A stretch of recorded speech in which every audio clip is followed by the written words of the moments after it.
Саламатсыздар ма, білім алушылар? Сіздің назарыңызға дәріс 8 қарастырылатын сұрақтар: арамшөптермен күресудің биологиялық әдістерінің ерекшеліктері, сұңғыла мен жатаған көкекіре арамшөптермен күресуде қолданылатын қорғаныс тәсілдері, арамшөптермен күресуде қолданылатын биологиялық әдістің келешегінің мәні. Арамшөптермен биологиялық әдіспен күрес өте тиімді әдіс болып саналады. Бұл әдіспен салыстырып химиялық әдісті ол да тиімді, бірақ қоршаған ортаға тигізетін зияны өте көп. Химиялық әдіс арқылы күресу тиімді болып келеді және кеңінен қолданылады. Бірақ экологиялық тұрғыдан, яғни қоршаған табиғи ортаны қорғау жағынан алып қарағанда, оның көптеген зиянды жақтары бар. Сондықтан да кейінгі кезде ғалымдар арамшөптермен биологиялық әдіспен күресу жолдарын зерттеп іздестіруде. Биологиялық күрес дегеніміз арамшөптердің табиғи жауларын, яғни насекомдарды, фитофакторды, ауру таратушы жәндіктерді, нематодыларды, саңырауқұлақтарды, вирустарды, бактерияларды қарсы оларға пайдалануға болады. Мысалы, күнбағыс сұңғыласына қарсы фитомиза шыбыны қолданылады. Ол сұңғыланың 82-90%-ын жояды.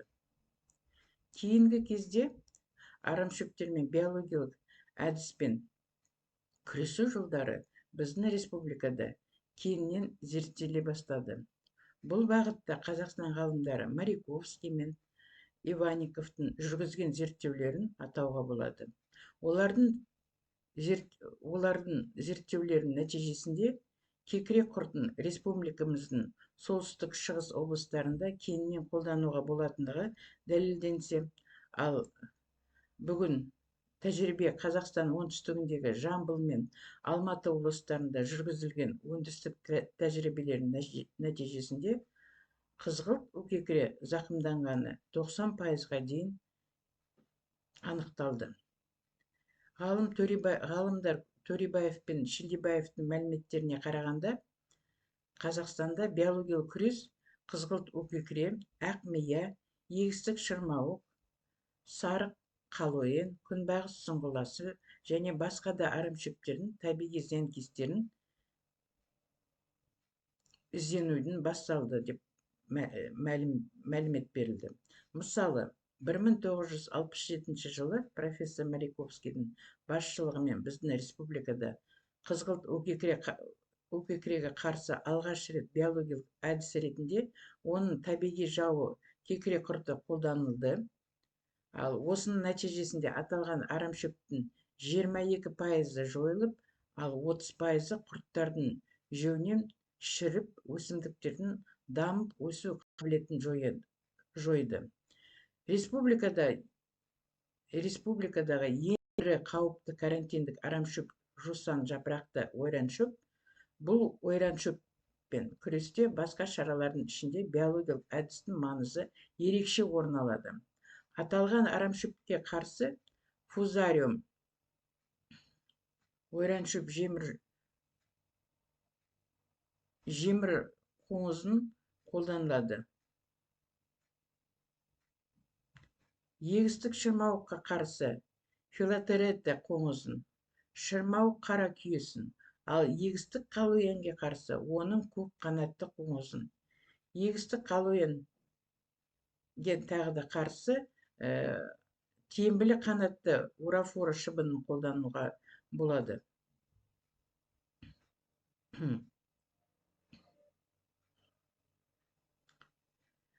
Сондықтан арамшөптерді жою үшін кешенді шараларды қолдану арқылы аз еңбекпен қаражат жұмсап мүмкіндігі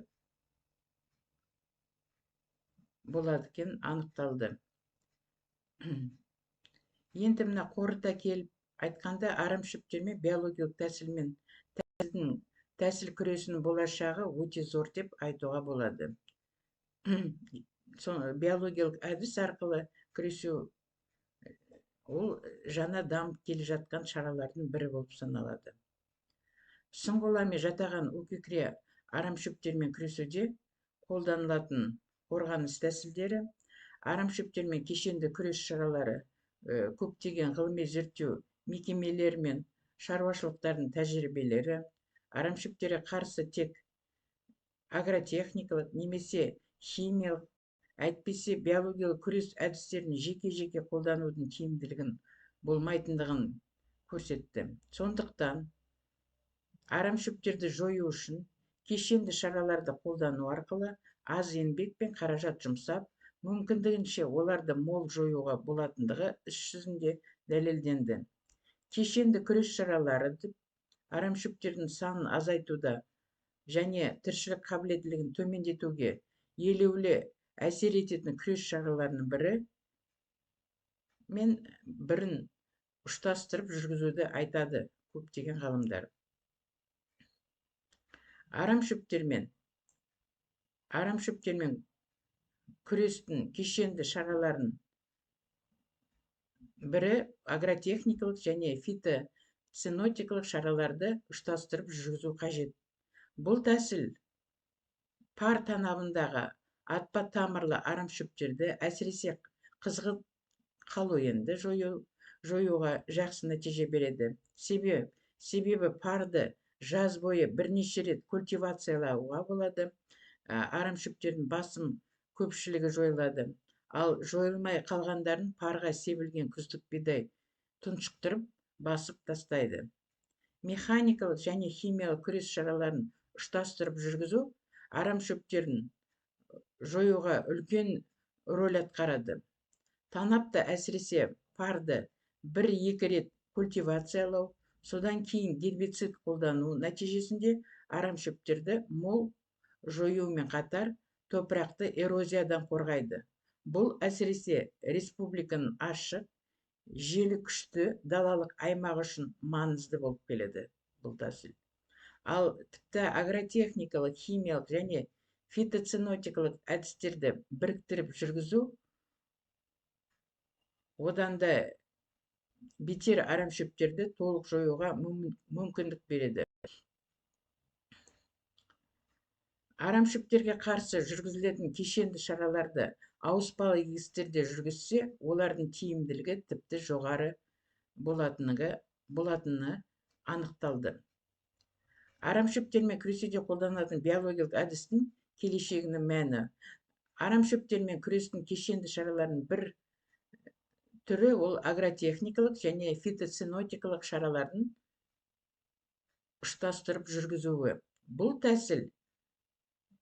тәсіл пар танабындағы атпа тамырлы арамшөптерді, әсіресе қызғылт қалойынды жоюда жақсы нәтиже береді.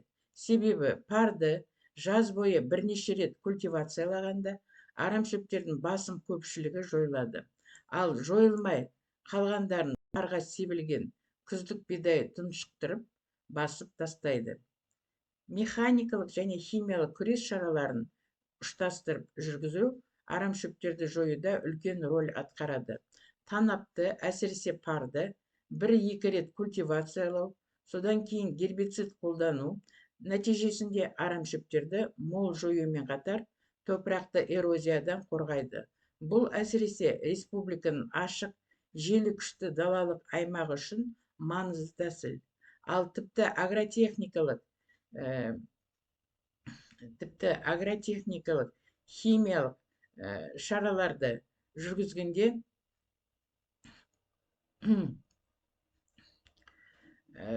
арамшөптерді жоюда үлкен рөл атқарылады.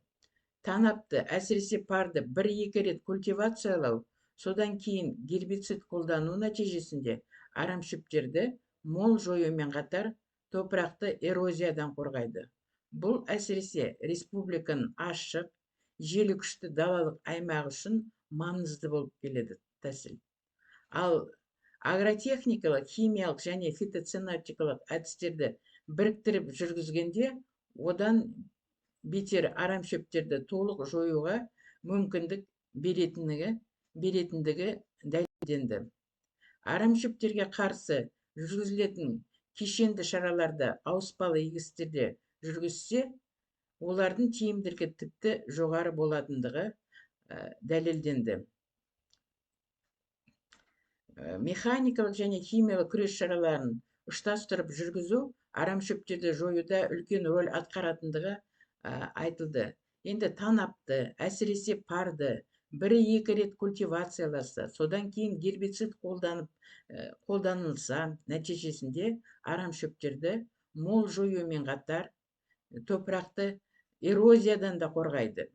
Бұл әсіресе республиканың ашық, далалық аймақ үшін маңызды тәсіл болып саналады.